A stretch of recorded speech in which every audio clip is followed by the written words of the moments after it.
Class 8 मैं आपको आपके हिंदी की पूरक पाठ्यपुस्तक भारत की खोज से दक्षिण भारत विषय समझाने जा रही हूँ। इसके पहले मैंने बेटा आपको बताया था कि अब जो है भारत में अरब के रेगिस्तानों से अफ्रीका और दक्षिण में फैलने वाले अब इस्लाम जो है अपना सर उठा रहा था। दक्षिण भारत में बेटा मौर्य साम्राज्य के क्या हुआ कि सिमट कर अंत हो गया। दक्षिण भारत में मौर्य साम्राज्य सिमटा और सिमट कर बेटा उसका अंत हो गया, और उसके अंत होने के 1000 साल से भी ज़्यादा तक बड़े बड़े जो राज थे वह क्या हो गए, फलने और फूलने लगे। दक्षिण भारत बेटा अपनी बारीक दस्तकारी के लिए और समुद्री व्यापार के लिए बहुत ज़्यादा प्रसिद्ध था। उसकी गिनती जो है समुद्री ताकतों में की जाती थी। जो है दक्षिण भारत जो था बेटा अपने दस्तकारी और समुद्री व्यापार के लिए विशेष रूप से प्रसिद्ध था, और उसकी गिनती भी जो है वह समुद्री ताकतों में होती थी। उनके जो जहाज़ थे वो बेटा दूर दूर तक माल जो है पहुंचाते थे। उनके जहाज़ दूर दूर तक माल पहुंचाते थे। साथ ही साथ जो है यूनानियों की बस्तियां थी और रोमन सिक्के भी वहाँ पाए गए हैं, मतलब कि वहाँ पर रोमन के सिक्के भी पाए गए हैं। उनके जहाज भी दूर दूर तक जाते थे। उत्तरी भारत पर बेटा बार बार जो है जो हमले होते थे उसका सीधा प्रभाव जो है दक्षिण भारत पर नहीं पड़ा था। उसका सीधा प्रभाव, परोक्ष प्रभाव तो यह जरूर था कि बहुत से लोग उत्तर से दक्षिण में जाकर बस गए। और इन लोगों में कौन लोग थे, जो मतलब जो लोग उत्तर से दक्षिण में आकर बस गए उनमें थे बेटा राजगीर, शिल्पी थे, कारीगर भी थे। इस तरह से क्या हुआ कि जो कलात्मक परंपरा का वह केंद्र बन गया, क्योंकि उत्तर से दक्षिण में आए तो दक्षिण क्या हो गया, और उसमें क्या थे, शिल्पी थे, कारीगर थे, राजगीर थे। तो इससे क्या हो कि जो दक्षिण था बेटा वह दक्षिण कलात्मक परंपरा का केंद्र बन गया। शांतिपूर्ण युद्ध और शांतिपूर्ण विकास हुआ, और युद्ध के देखिए तरीके, बार बार हमला होता रहा एक के बाद एक। तो दूसरे साम्राज्य की स्थापना का जो संक्षिप्त ब्यौरा मिलता है बेटा, उसके बीच में शांतिपूर्ण और व्यवस्थित शासन का लंबा दौर रहा। जो भी हमको ब्यौरा मिलता है तो इसमें क्या था कि एक हमारे देश में शांतिपूर्ण और व्यवस्थित शासन का एक लंबा दौर चलता रहा। मौर्य, कुषाण, गुप्त, दक्षिण में आंध्र, चालुक्य, राष्ट्रकूट के अलावा भी बेटा ऐसे बहुत से राज्य हैं जो कि दो या तीन सालों तक कायम रहे हैं। मौर्य, कुषाण, गुप्त, दक्षिण में बेटा आंध्र, चालुक्य, राष्ट्रकूट के अलावा ऐसे बहुत से राज्य थे जो कि बेटा दो या तीन सौ सालों तक हमारे भारत में कायम रहे हैं। और इनमें लगभग सभी राजवंश जो थे वह देसी ही थे। कुषाणों जैसे लोग थे बेटा, कुषाण के बारे में मैंने बताया ना आपको, ये कहाँ से आए थे, ये उत्तरी सीमा से आए थे। तो कुषाण ही मतलब कि जो भी हमारे यहाँ मौर्य, कुषाण, गुप्त दक्षिण में, तो ये जितने भी थे, जो भी ये जो राजवंश हमारे देसी थे। कुषाणों जैसे लोगों में भी जो थे वो उत्तरी पार से आए थे, और जल्दी आए और उन्होंने अपने आप को जो हमारी भारत की सांस्कृतिक परंपरा के अनुसार उन्होंने अपने आप को ढाल लिया। और जब कभी बेटा दो राज्यों में युद्ध होता था तो आंतरिक राजनीति का आंदोलन होता था। तो इससे क्या था कि इस पर जो है आम जो जनता थी कि उनकी दिनचर्या में बहुत कम हस्तक्षेप ही होता था। मतलब कि जब भी कभी दो राज्यों के बीच में युद्ध होता था तो इसमें जो है आम जो जनता थी उसके जीवन पर और दिनचर्या पर जो है बहुत कम हस्तक्षेप किया जाता था।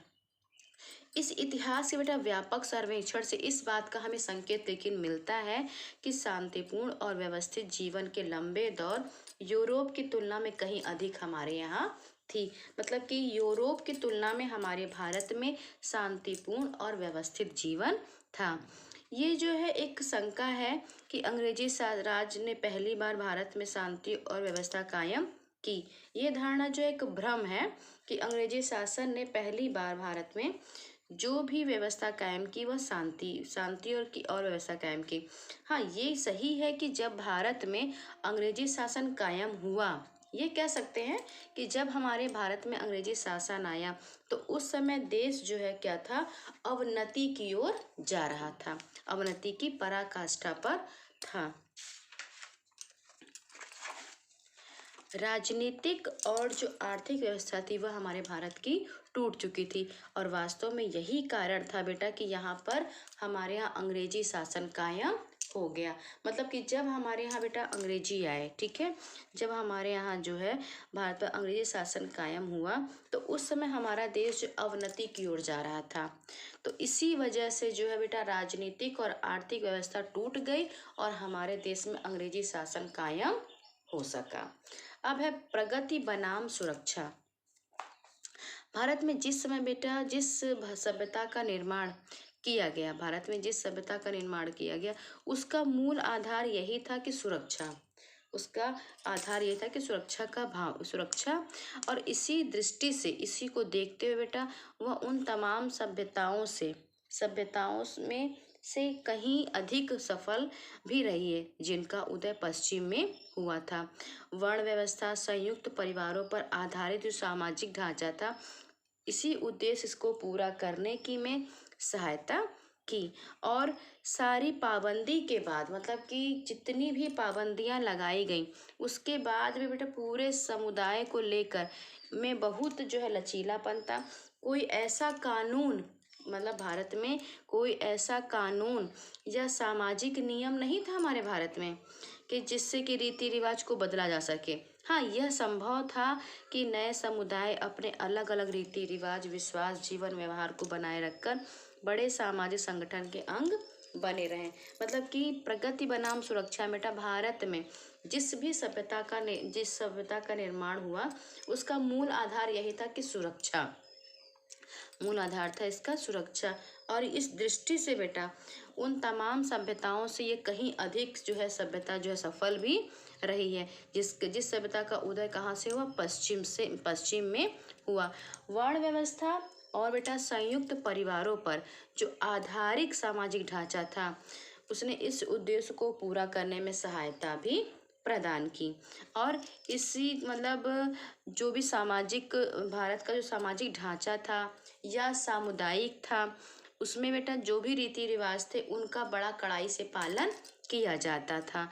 इतनी सारी पाबंदियां थी क्योंकि रीति रिवाजों का कड़ाई से पालन होता था। इतनी सारी पाबंदियां थी उसके बाद भी बेटा हमारे भारत में समुदाय को लेकर बहुत लचीलापन भी था। मतलब कोई भी ऐसा कानून या सामाजिक नियम नहीं था कि जिससे रीति रिवाजों को हम बदल सके। लेकिन ये संभव था कि जो नए नए समुदाय थे वे अपने अलग अलग रीति रिवाजों और विश्वासों और जीवन यापन को बनाए रखना जो है रखकर बड़े पैमाने पे सामाजिक संगठन के अंग बन गए। इसी लचीलेपन की वजह से बेटा विदेशी तत्वों को आत्मसात करने में भी सहायता हुई। मतलब कि जो विदेशी हमारे यहाँ आए भारत में तो उनको आत्मसात करने की, मतलब अपने में मिलाने की जो है मिलाने की सहायता की। इसी वजह से समन्वय, मतलब कि मेल जोल केवल भारत में बाहर से आने वाले जो विभिन्न तत्व हैं उन्हीं के साथ नहीं किया गया। मतलब कि भारत में जो लोग बाहर से आए उनके साथ मेल जोल बढ़ाया गया, ऐसा नहीं है। बल्कि क्या था कि व्यक्ति के बाहरी और भीतरी जीवन तथा मनुष्य और प्रकृति के बीच जो समन्वय था उसका प्रयास दिखाई पड़ता है। भारत का निर्माण की, मतलब सांस्कृतिक पृष्ठभूमि में भारत का निर्माण किया गया। और बेटा इसी तरह से विविधता के बाद भी भारत में विविधता के बाद भी एकता की मोहर लगाई गई। राजनीतिक ढांचे के मूल में स्वशासी ग्राम व्यवस्था थी। अब क्या था कि अब जो था कि हमारे भारत में राजनीतिक ढांचा जो था उसका मूल था स्वशासी, मतलब कि अपने ही शासन के अनुसार ग्राम व्यवस्था। राजा आते जाते रहे लेकिन व्यवस्था की नींव की तरह ही कायम रही। ग्राम सभाएं जो थी बेटा वह स्वयं के शासन से चलती थी। राजा आते जाते पर यह व्यवस्था की नींव पर कायम रही। बाहर से जो लोग भी हमारे यहाँ आए तो इस ढांचे को सिर्फ सतही हलचल ही पैदा कर पाते थे। मतलब हमारे भारत में जो लोग बाहर आए तो वो सिर्फ उसमें सतही रूप में ही हलचल पैदा कर पाते थे। राजा जो है बेटा, सत्ता चाहे देखने में कितनी भी निरंकुश लगती हो, राज सत्ता जो है देखने में भले कितनी निरंकुश लगती हो, लेकिन जो रीति रिवाज और जो उनके बंधन थे उसमें भी नियंत्रित रहती थी। कोई शासक ग्राम समुदाय के सामान या विशेष अधिकारों में आसानी से दखल नहीं दे सकता था। मतलब कि जो उनकी ग्राम सभाएं थी वह स्वशासित थी और रीति रिवाज या बंधन में इस तरह से नियंत्रित रहती थी कि कोई भी शासक हो वह बेटा सामान्य या विशेष अधिकारों में आसानी से दखल नहीं दे सकता था, ऐसा लगता था। और फिर समुदाय और व्यक्तिगत दोनों की स्वतंत्रता एक हद तक क्या रही, सुरक्षित बनी रही। चाहे सामुदायिक थी सुरक्षा और चाहे व्यक्तिगत थी सुरक्षा, दोनों बनी रही। और फिर ऐसा लगता था कि जैसे कि ऐसे हर तत्व ने जो बाहर से सब भारत में आया और जिससे भारत ने क्या कि अपने में मिला लिया और मिला करके वो भारत में आया और भारत में रहा और भारत का ही होकर रह गया। भारत ने उसे क्या किया, जज कर लिया। भारत को कुछ दिया और उससे बहुत कुछ लिया। जो भी हमारे भारत में बेटा आया है तो भारत ने क्या किया, उस भारत को कुछ दिया और उससे बहुत कुछ लिया। जहाँ वह अलग थलग रहा वहाँ वह अंततः नष्ट हो गया। अगर कोई मतलब कि अलग अलग रहा तो वो आया और आकर के नष्ट हो गया। और कभी कभी ऐसी प्रक्रिया में बेटा उसने खुद को भी और या भारत को भी नुकसान पहुंचाया। अब है भारत का प्राचीन रंगमंच।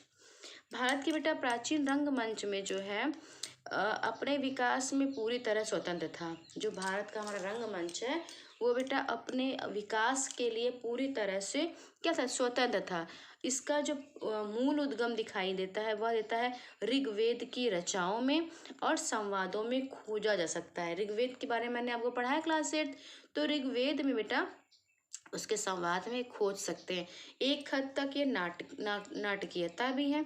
रामायण महाभारत के नाटकों का भी उल्लेख मिलता है रंगमंच में जो है इसमें रामायण महाभारत के नाटकों का उल्लेख मिलता है। कृष्ण लीला से संबंधित गीत संगीत नृत्य इसका भी आकार ग्रहण करना आरंभ कर दिया। ईसा पूर्व और 6वीं या 7वीं शताब्दी के महान वैयाकरण पाणिनि ने भी बेटा कुछ नाटकों का उल्लेख किया है। रंगमंच की कला पर बेटा रचित नाट्य शास्त्र भी ईर्ष्या की 3वीं शताब्दी में की रचना कहा जाता है। ऐसे ग्रंथ की रचना तभी हो सकती कि जब नाट्य कला क्या हो, पूरी तरह से विकसित हो। रंगमंच मतलब कि बेटा कि मतलब नाटक जो एक रंग मंच पर जो नाटक दिखाए जाते हैं, तो इस नाटकीयता में बेटा रामायण महाभारत कृष्ण लीला, साथ ही साथ जो है रंगमंच की कला पर रचित नाट्य शास्त्र, पाणिनि के भी बहुत सारे नाटक हैं। तो इस तरह से जो है जब नाट्य कला पूरी तरह विकसित हो चुकी थी और नाटकों की जब सार्वजनिक प्रस्तुत जो है, अब नाटकों की प्रस्तुति मंच पर नाटकों की प्रस्तुति जो थी नाट्य कला विकसित हुई और विकसित होने के साथ साथ ही बेटा नाटकों की जो सार्वजनिक प्रस्तुति थी वो क्या थी, वो एक आम बात हो गई थी। अब यह माना जाने लगा कि नियमित रूप से लिखे गए संस्कृत के नाटक जो अब ये मानने लगे कि जो संस्कृत के जो नाटक हैं जो 3वीं शताब्दी तक पूरी तरह से प्रतिष्ठित हो चुके थे। मतलब संस्कृत के नाटक ही प्रसिद्ध हुए, प्रतिष्ठित हो चुके थे। जो नाटक हमें मिले हैं उनमें पहले के ऐसे रचनाकारों और नाटकों का अक्सर उदाहरण दिया जाता है जो अभी तक नहीं मिले हैं। 3वीं शताब्दी में जो नाटक हमें मिले हैं उनमें पहले के ऐसे रचनाकार और नाटक का अक्सर बेटा उदाहरण दिया जाता है जो अभी तक हमें नहीं मिले।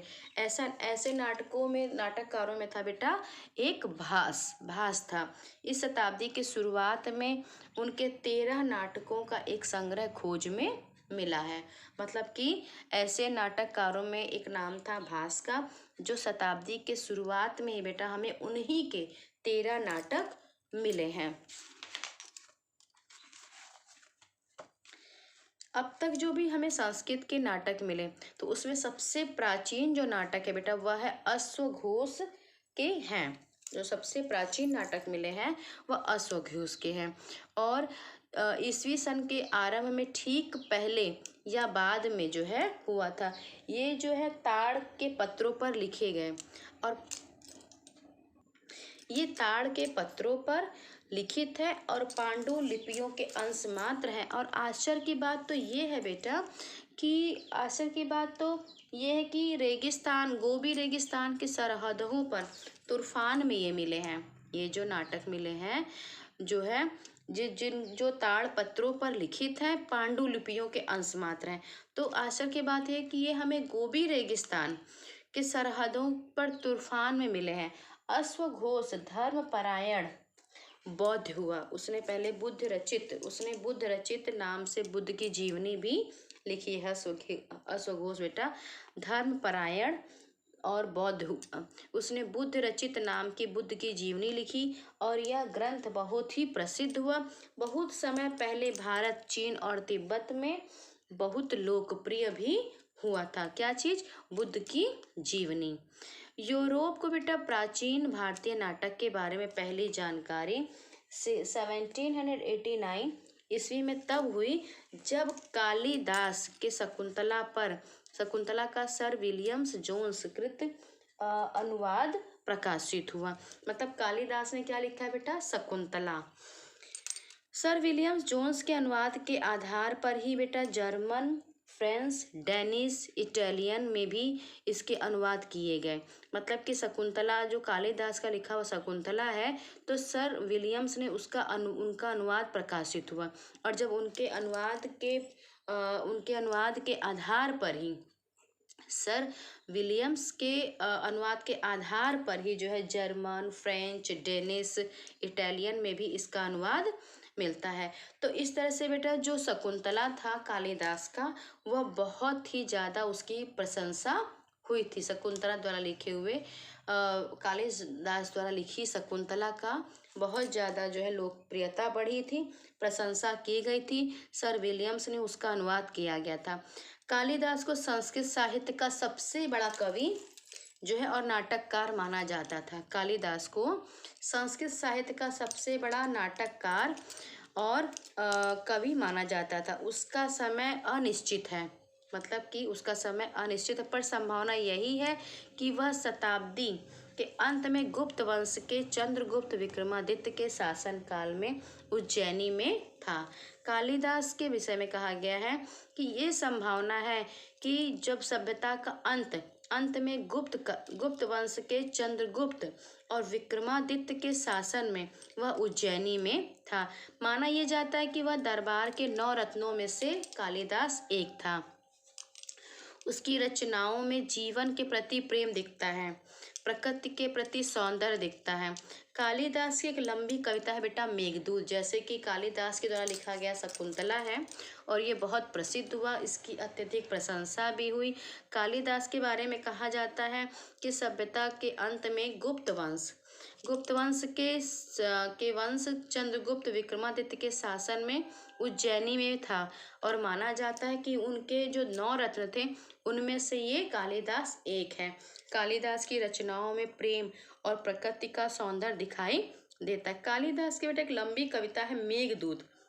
एक प्रेमी जिसे बंदी बनाकर उसकी प्रेयसी से अलग कर दिया गया। मेघदूत में क्या है कि एक प्रेमी जिसे बंदी बनाकर उसकी प्रेयसी से अलग कर दिया गया, वर्षा की ऋतु में एक बादल से अपनी तीव्र चाहत का संदेश उस तक पहुंचाने के लिए कहता है। मतलब कि एक कविता है कालिदास की मेघदूत, और मेघदूत में क्या है कि एक प्रेमी जिसको बंदी बना दिया गया और उसकी प्रेयसी से अलग कर दिया गया। तो वर्षा ऋतु में बेटा अपनी जो ये तीव्र चाहत है उसका संदेश जो है पहुंचाने के लिए कहता है। कालिदास बेटा संभवतः काफी पहले एक प्रसिद्ध नाटक की रचना हुई थी, शूद्रक का मृच्छकटिकम यानी मिट्टी की गाड़ी। यह एक कोमल और एक हद तक बेटा बनावटी नाटक है, लेकिन इसमें ऐसा सत्य है जो हमें क्या करता है, प्रभावित करता है। हमारे सामने उस समय की मानसिकता और सभ्यता की झांकी भी प्रस्तुत करता है। 400 ईस्वी के लगभग 400 ईस्वी के लगभग बेटा चंद्रगुप्त द्वितीय के शासन काल में एक और प्रसिद्ध नाटक लिखा गया और वह था मुद्राक्षस। यह जो है विशुद्ध राजनीतिक नाटक था, जिसमें जो है प्रेम या पौराणिक कथा को आधार नहीं बनाया गया था।